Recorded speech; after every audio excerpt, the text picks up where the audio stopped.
Hey everybody, Keep7 here, back with another Kaldheim spoilers video. We only have two cards today to go over. One is not so good, potentially, I don't know, and then the other one I'm very excited about. So let's get right into it. So first card is Invasion of the Giants. It is a 2-mana enchantment saga. You pay a blue and a red for 3 chapters. Chapter 1, scry 2. Chapter 2, draw a card. Then you may reveal a giant card from your hand. When you do, Invasion of Giants deals 2 damage to target opponent or planeswalker. And then chapter 3, the next giant spell you cast this turn costs 2 less to cast.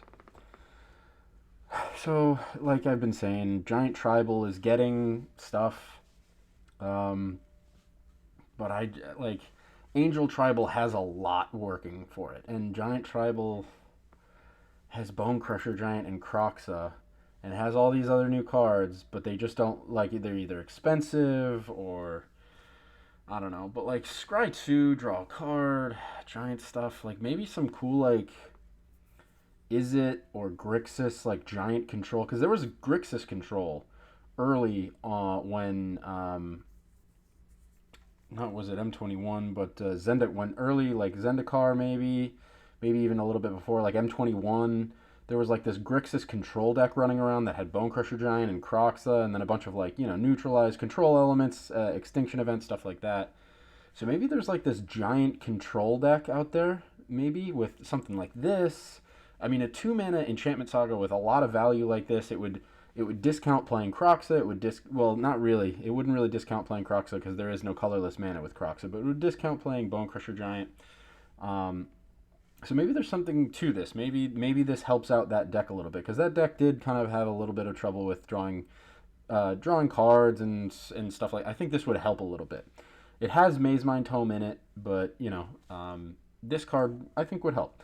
So I can post a link in the description to a version of the Grixis control decks that were running around out there. And maybe this can kind of slot into it. It only had, I think the only creatures were, it was Ugin. Well, Ugin isn't a creature, but the only creatures it had were Bone Crusher Giant and Croxa. I can't really remember any of them running anything else. And then I think they might have had Ugin or something in them. So, maybe that Grixis control shell that was out there before, maybe that can kind of come back now. Maybe it has more, maybe it has more in it. Because for 2 mana, this isn't bad. But I just don't think that Giant Tribal is a thing. But maybe in that Grixis control deck that only had the giant creatures, Croxa and Bone Crusher Giant, which was really the only good playable giants. But maybe you can add there are some top end giants that are going to be printed in Kaldheim that we went over in some previous spoiler videos. So if you want to go see those, go ahead and check that out. But maybe you can have Bone Crusher Giant, Croxa, and then a big finisher giant, and then the rest of it is just removal, counter spells, board wipes, stuff like that. Mazemind Tome. So maybe that's just how you fill out your deck, and maybe that Grixis control deck maybe actually has just another viable resource. So that's where my head is at. I don't think this is going to go in Giant Tribal. I don't think Giant Tribal is going to be a thing unless we see a lot more in the next couple weeks for Giants. I just don't see it really.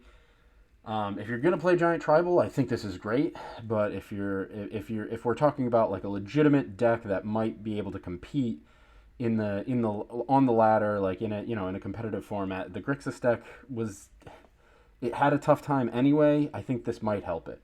So I don't think it brings it to the forefront. I don't think it makes it a completely viable deck, but it helps.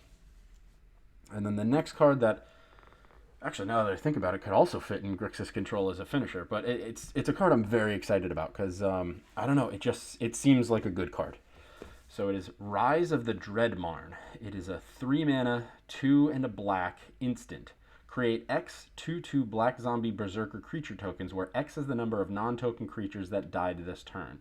And it has Foretell for 1 black mana. So during your turn, you may pay 2 and exile this card from your hand face down. Cast it on a later turn for its Foretell cost. So this is a really fucking cool card. This is a really good card. This is board wipe protection. I mean, you have to pay 1 black. You pay 2 colorless mana at any point in the game. You have a mana sink at some point. You pay 2 black, and then this gets exiled from your hand face down. And then at some random point during the game, you get board wiped. You get whatever. You pay 1 black mana at instant speed, and you create. If you get board wiped, just you just refill the board with a bunch of tutus, and that might not sound great. It's a bunch of tutus. What is that going to do? But like if they wipe the board, you have recovery, which is control decks aren't really. I mean, you have Esperiorian. We're not seeing Shadow the Sky play it a lot or too much. We're maybe an Esperiorian Extinction Event played there, but like this is great. This is really good for I think for like an anti-board wipe finisher. I think this card has a lot of potential in that. And also, I mean, just on its own, if you have if you're against an opponent like Scoot Swarm or something, if you have like a big board presence type of thing, and a lot of creatures die, or if you're up against somebody in a best of 3 kind of situation, and you know that they play Massacre Worm and they take care of a lot of your 2/2 creatures or something like that, this is a way to just rebuild a board with 2/2s or something like that. Obviously, if they recast another Massacre Worm that just destroys your 2/2s, that's probably you're playing into another Massacre, but. I don't know. There's something to this that I really like. If you are playing a control deck, this could also be a really great card for a control deck.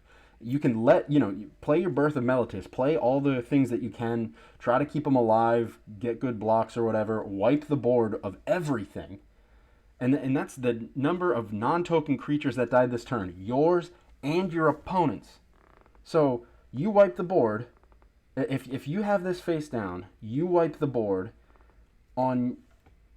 I guess you would have to do this. If you wipe the board, you would have to do this on your turn. But you wipe the board, and then you pay 1 mana if this is already face down, and you just get like however many creatures of theirs you killed, and you get as many as that you killed of your own creatures, and you pay 1 mana to just create that many 2/2 black zombie creature tokens, or black zombie berserker creature tokens. So I don't know. I like it a lot. I think this. I mean. I like it a lot. It like you can pay mana if you have it extra to make this cheaper later in the game, and it's at instant speed, which is huge. We went over another card that had a foretell cost, and I think it was only it was a sorcerer, maybe it was a creature, so it couldn't be cast obviously on your opponent's turn or something like that. It didn't have flash, at the very least. So a foretell cost where you still have to pay on your turn for that foretell cost, I think isn't that great. But a foretell cost that you can pay at instant speed is incredible. And I think for something like this, it's really good. So I think I don't want to. I don't know. I don't want to count my chickens before they hatch, but I think you're going to see this card played, and I think this card is very good. So keep an eye out for this. I think this is going to see play, and I'm excited to see what kind of decks you see it in. Do you see it in control decks? Do control decks consider this a good card where they wipe the board and then they can replace everything they lost with a bunch of 2/2s, and then your aggro opponent's follow up, potentially you have enough 2/2 zombies where you can chump block, kill their follow up, and you might have a few left over type of situation. So do control decks like this? Does a mid range deck like this? I don't know. Does an aggro deck like this? Do you attack into something that looks bad to get some chump blocks, get your opponent's creatures dead, and then just force out a bunch of 2/2s to end the game type of situation where you just you have too many creatures on the board where they can't block sufficiently on the upcoming turn or something like that. I don't know. But this is just a good card, and I would keep an eye out for this one. Very excited about this. I'm very excited to see where this ends up seeing play. My first thoughts were just against control and either on controls. Being an asset for control or being an asset against control. That's just the first thing I thought of, was just board wipes and how this is good recovery for that. But obviously there's just so much more that this, I think, will be applicable to. So it is tough that it's creatures that died. That's why it's good against board wipe. If there are other triggers, it would make it even better, but I think there are interesting, even with the creatures that died this turn, I think there are interesting ways that this can be played. Sacrifice decks, this just occurring to me now, sacrifice decks could really like this. There was a version of like the Rakdos mid-range deck that was like a Rakdos sacrifice deck. You just sacrifice a bunch of your like 0/1 goat tokens and stuff. Maybe there's like a mono black sacrifice deck that loves this. You sacrifice a bunch of like 0/1 goats or something like that. Just sacrifice decks in general. Maybe there's a Rakdos sacrifice deck out there. Man, it's cool. It's very cool, and I'm very excited to see where this goes. So I guess yeah, sacrifice would be the other option, right? Some sort of sacrifice deck like a Rakdos, which had its day for a little bit and then kind of fell back into the shadows. But you know, with the Rakdos pathway coming out and this, I think Rakdos has a lot to work with that is pretty cool. Um, so I'm excited to see where Rakdos and where Sacrifice goes now that it has a very cool and powerful card here, and it will be getting its pathway. Rakdos, I think, kind of fell by the wayside because its mana was just always bad because it doesn't have the dual land like a lot of other decks do, like Gruul does and stuff like that. Now that Rakdos is getting one, I think it's going to be more playable, and I think this is going to be a good card to add to those decks. And obviously, the pathway is just going to, I think, help bring it back to the forefront, bring it back into the meta. Whether it's Rakdos midrange or you know the version of Rakdos midrange that had like Woe Strider and some other sacrifice, you know, Witch's Oven and other sacrifice outlets. So yeah, so control and sacrifice are now the two things that I'm thinking of, at least from a standard standpoint and in historic. I think there are places that this gets played in historic and in the same places, maybe in sacrifice and um, in Rakdos sacrifice and for like control decks and stuff. I think control decks probably. I think they're like Collected Company. I think is just a better card against like board wipes in historic. Your board gets wiped. You just pay 4 mana, refill your board with you know some creatures. Maybe maybe you could do like a cool a Golgari like Collected Company and this, and you just like but like you gotta hope for if you're gonna do a Collected Company and this, you have to hope that you're up against an opponent that has board wipes, so that you can use this. So maybe that's not even that great of an idea, but so maybe in historic there are just better options than this. This would be a good sideboard option if you are against the you know an opponent. If you're playing black and you're against an opponent that plays board wipes, maybe your mono black aggro deck really likes this. You know, your mono black aggro deck, and you keep this in the sideboard. You play against control, they wipe the board, and you have an answer for it, rather than just you know mono black folding once the board gets wiped or something like that. So I'm very excited for this card. I'm still rambling about it. I thought I was going to end this video 5 minutes ago, and I'm still talking about this card. And I barely touched the Foretell. I mean, I already told you that I like that ability, but I mean, just think, you pay 2 mana when you have it, and then you pay 1 mana at some point later in the game at instant speed to do this. Instant speed is the thing that really sticks out to me about this card. Just instant. Those 1, 2, 3, 4, 5, 6, 7 letters. Yeah, whatever. Fuck it. Instant speed is just phenomenal. Just makes it turns this card from a meh to a fuck yeah. So yeah, that's my review of this card. Not meh, very fuck yeah. So yeah, and that's it. Those are just the 2 cards for today's video.